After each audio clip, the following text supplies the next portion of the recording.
आज के वीडियो में सभी विद्यार्थियों का स्वागत है। पिछले वीडियो में हमने बात की थी संप्रभुता के अर्थ और परिभाषा के बारे में। आज के वीडियो में हम बात करेंगे संप्रभुता के लक्षण या विशेषताओं के बारे में।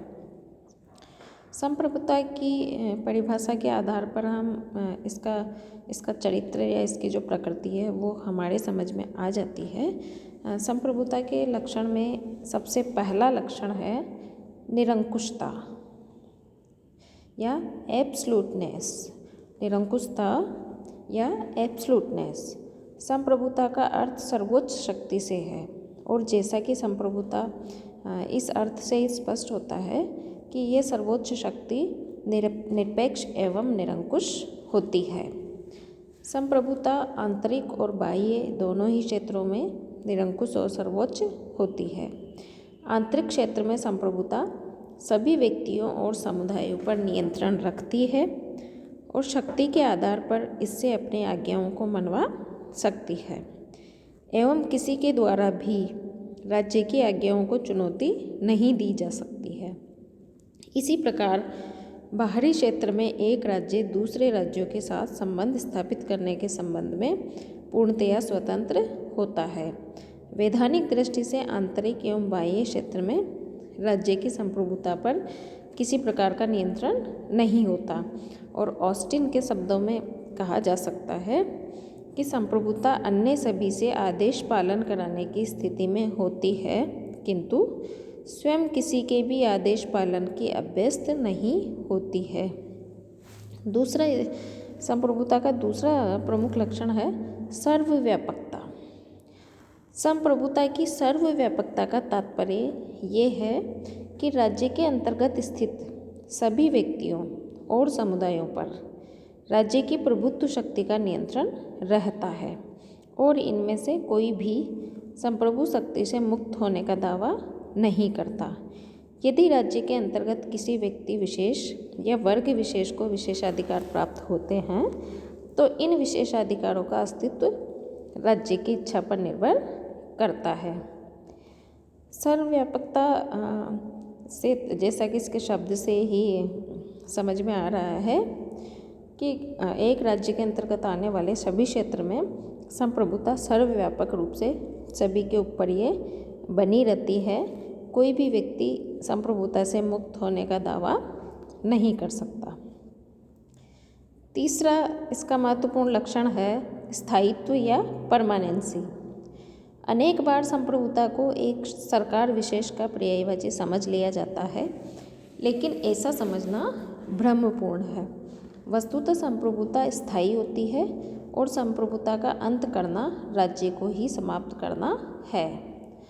ब्रिटिश संविधान में कहा भी गया है कि राजा मृत है और राजा चिरायु हो की जो कहावत प्रचलित है वह सरकार और संप्रभुता के भेद को स्पष्ट करते हुए यही बताती है कि संप्रभुता एक ऐसी संस्था के रूप में होती है जो कभी भी समाप्त नहीं होती।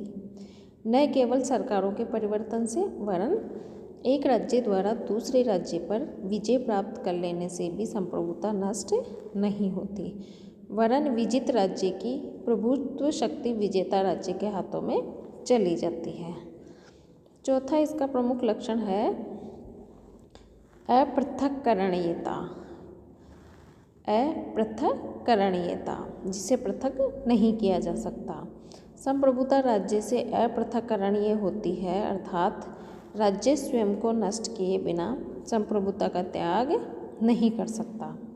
संप्रभुता राज्य के व्यक्तित्व का मूल तत्व है और उसे अलग करना आत्महत्या के समान है। प्राय ऐसा भ्रम हो सकता है कि किसी राज्य के एक खंड के पृथक होने से अथवा उसका कोई एक भाग किसी अन्य राज्य द्वारा जीते जाने पर उस खंड अथवा भाग से संबंधित प्रभुत्व शक्ति उस राज्य से पृथक हो जाती है किंतु इससे संप्रभुता राज्य से पृथक नहीं होती वरन संप्रभुता का हस्तांतरण मात्र होता है। गार्नर के शब्दों में हम कह सकते हैं कि संप्रभुता राज्य का व्यक्तित्व और उसकी आत्मा है। जिस प्रकार मनुष्य का व्यक्तित्व अदेय है, वह किसी दूसरे को दे नहीं सकता, उसी प्रकार राज्य की संप्रभुता भी किसी अन्य को नहीं दी जा सकती। पांचवा संप्रभुता का प्रमुख लक्षण है अविभाज्यता। संप्रभुता का अविभाज्यता का तात्पर्य है इसे विभाजित नहीं किया जा सकता। संप्रभुता पूर्ण है, इसे विभाजित करने का अर्थ है इसे नष्ट करना और एक या अधिक राज्यों की रचना करना। गेटिल के शब्दों में कह सकते हैं कि विभाजित संप्रभुता अपने आप में एक विरोधाभास है। इसी प्रकार कल्हन नामक राजनीतिक विचारक है जो संप्रभुता के बारे में लिखते हैं कि संप्रभुता एक पूर्ण वस्तु है। जिस प्रकार हम एक अर्धवर्ग अथवा एक अर्ध त्रिभुज की कल्पना नहीं कर सकते, उसी प्रकार आधी अथवा तिहाई संप्रभुता की कल्पना भी नहीं की जा सकती।